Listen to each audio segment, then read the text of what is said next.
My guest is here, though.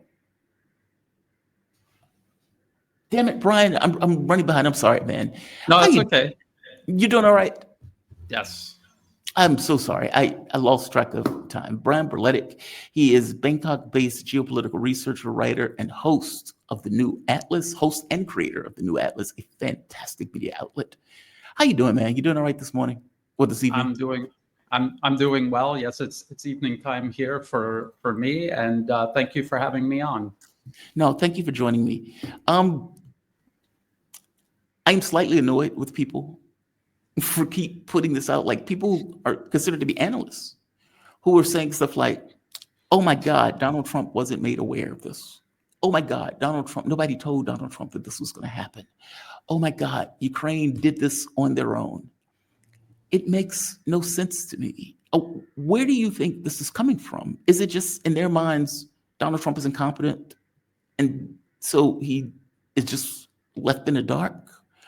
I don't understand how they're coming to this conclusion that Donald Trump is out of the loop on something where he seems to be clearly in the loop on. As I pointed out, there are no tweets. They didn't take any issue doing that with the idea of getting a rebuke from Trump on this.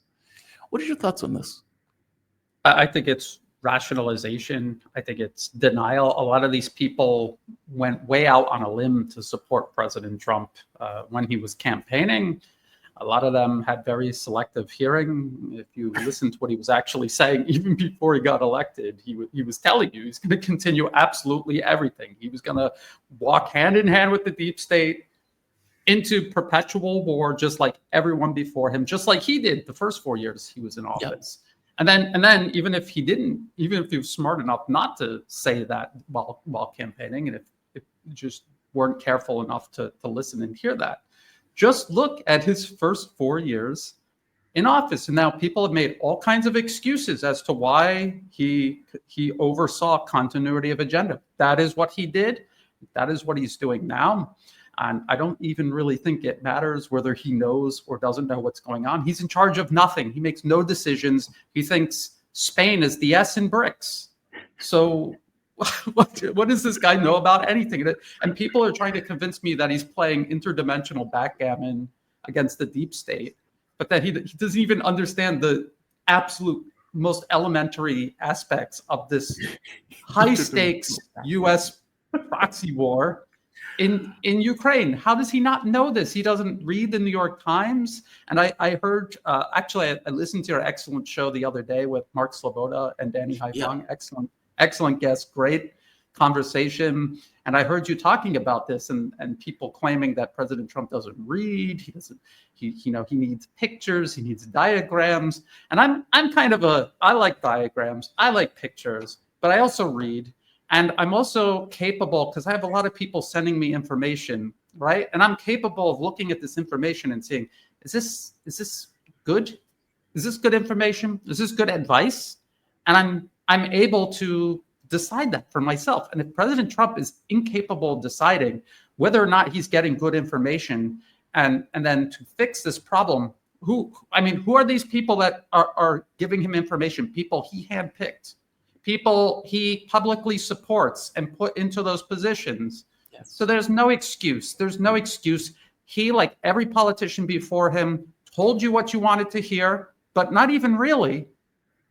And now he's doing the exact opposite. What he told you he was going to stop, he is actually doing. He is working with all of these, if you want to call it the deep state, all of these corporations, all of these banks, these equity firms, BlackRock, Boeing, Raytheon, Lockheed, OpenAI, Google, all of them, absolutely all of them. He's working with all of them, and he's continuing absolutely everything that was handed to him by the Biden administration, which did the exact same thing. None of these people are making decisions. They're salesmen, and that's what Trump was his whole life. He's a salesman. That's what he's doing now. He's taking these agendas that they tell him he's going to sell to the American people, and that's what he does. He sells it. Doesn't really even need to know the details. And that's why it seems like he doesn't, because he doesn't know them. He doesn't need to know them.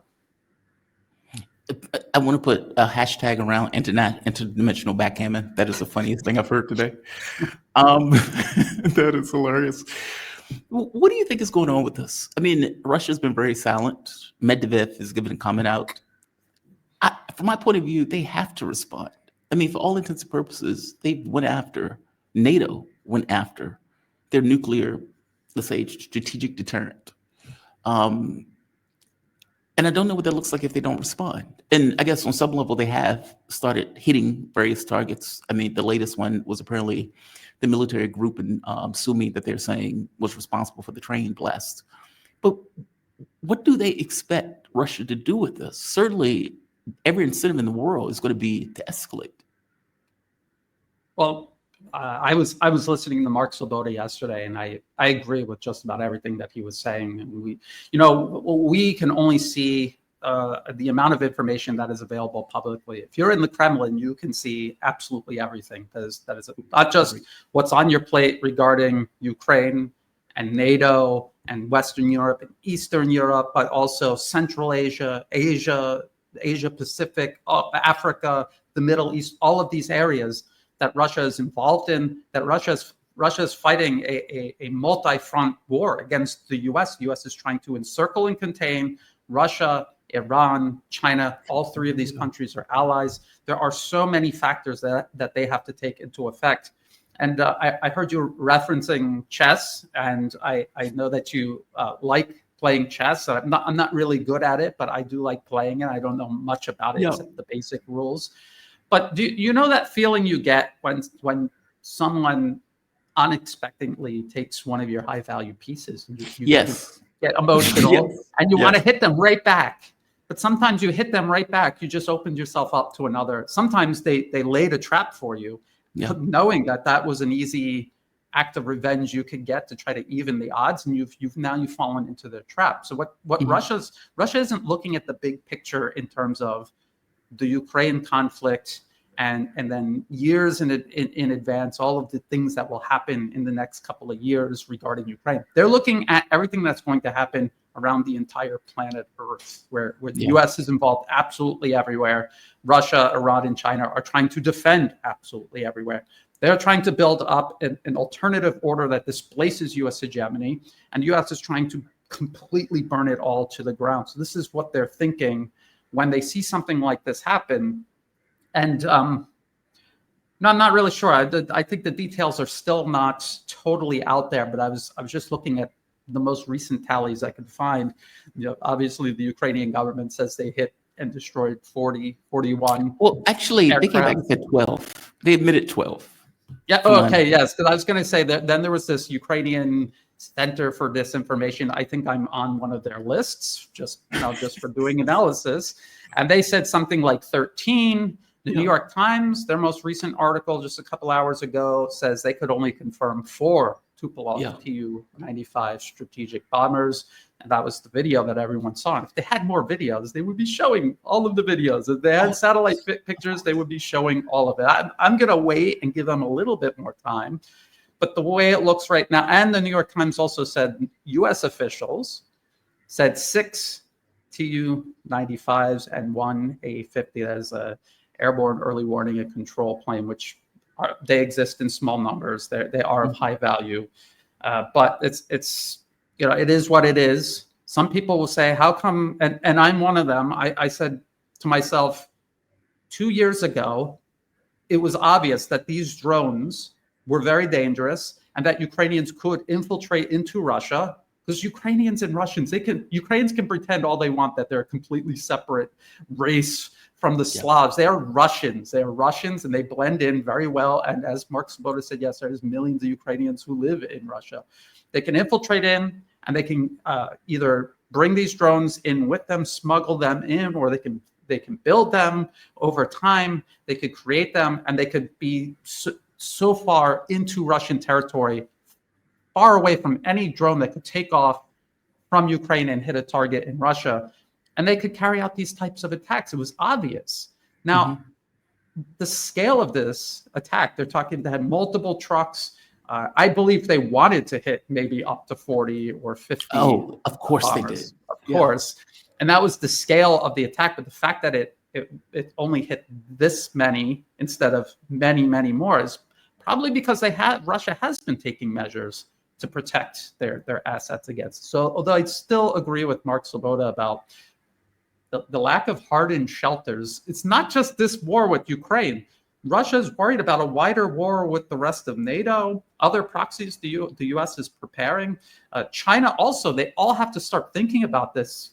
You cannot have these assets unless you're not worried about losing them and you feel confident you can replace them or adapt and overcome to losing them. You need to put them inside something. Yeah. Put them inside. Make them work to destroy it. Yeah. I think we're in a new norm. I think that's what it is. I mean, well, two thoughts. One, I agree with Sloboda up to a point. I agree that you shouldn't overreact. I do agree with that. I agree that you shouldn't change your battle plan. Again, I agree with that. If your battle plan is winning, then that's the thing that matters. And you can look at what's happening on the battlefield. They've just taken another village in Sumy. The mayor in Sumy has effectively called for evacuations because there are no defensive fortifications in the area. Meaning, regardless of this hysteria that's taking place around this, the quiet, consistent thing that's on the battlefield is the thing that is going to put the dagger in Ukraine's lungs. So, agreed. But man, there should be consequences. That's just the way I think. I'm sorry, that's the way I think. And I agree with you with the openness thing too, right? Like, it's not that I'm calling for something, a change in strategy. It's not that.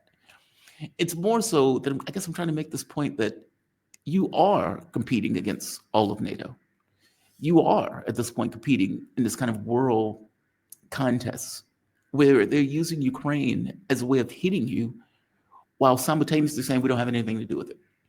And doing it in a way where you can't create a justification to hit them back. That just seems to get worse and worse and worse. And like, there needs to be consequences for that.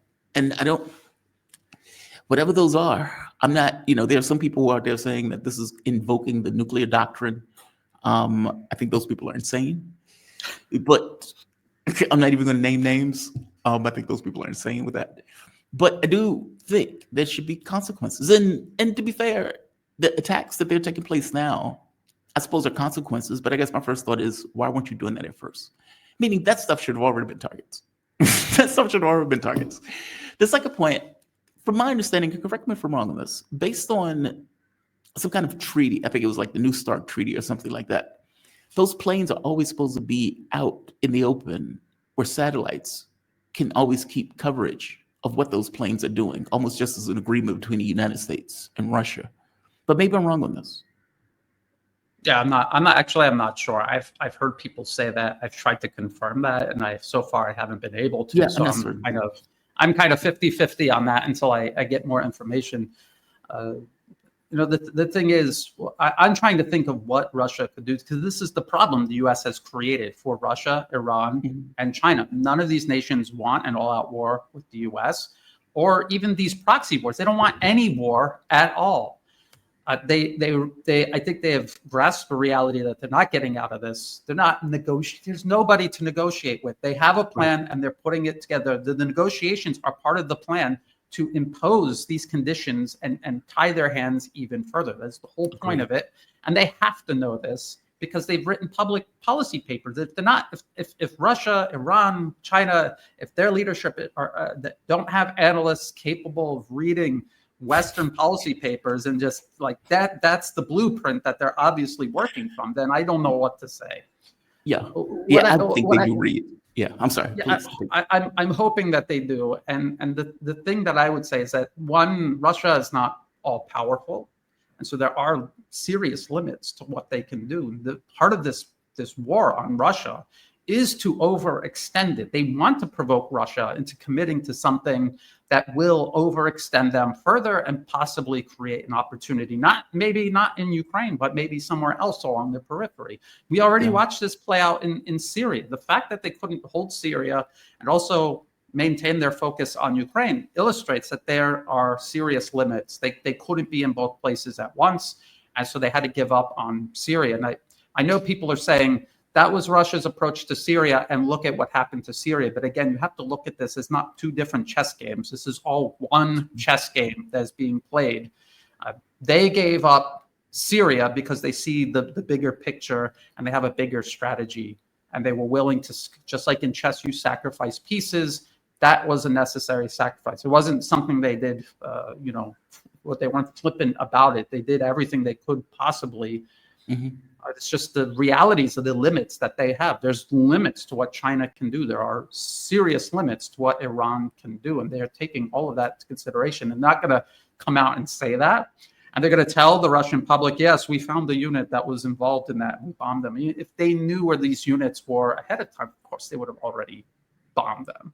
Yeah. Maybe they did trace it back and find a location they weren't aware of before. And that's why they bombed it or struck it with a missile or a rocket. But the thing is, I think their options are very limited unless they want to escalate to war with the rest of NATO. The U.S. you already see the U.S. positioning Europe. And this is what we always talk about together, sending the next proxy into the wood chipper. So they're almost done with Ukraine, put the last few twigs in, and now they're getting a big bundle of Europeans, getting ready to shove them in, and that's what they're getting ready to do. And this is why Russia has to conserve its military power, build it up very carefully, conserve it. They cannot waste it. They cannot waste it. Trying to get, from their point of view, revenge will be victory. And that is the way China is thinking. And this is all very long term. And they are willing to make sacrifices in the short term. However uncomfortable that makes us feel, it's something they are willing to do because they can see the big picture. Hopefully, that's the reason they're doing it. I've heard people say, maybe President Putin is trying to. And there are people out there like this. This is why it's a plausible theory that, I know people who understand the West is dangerous, but they still want to fit in with the West, which is insane. And I'm just hoping that is not what's going on in the Kremlin, because that would be catastrophic. They will lose this conflict if that is the case. I've seen that here in Asia. I've seen countries in Asia where that led to their downfall. Bangladesh. The government there was being undermined and overthrown by the U.S. over years, and she did not want to face that reality. And she wanted to fit in and be accepted by the West. And all the while, the West took advantage of that, undermining her. And then one day she found herself on a helicopter. I think she fled to India. This is what happened.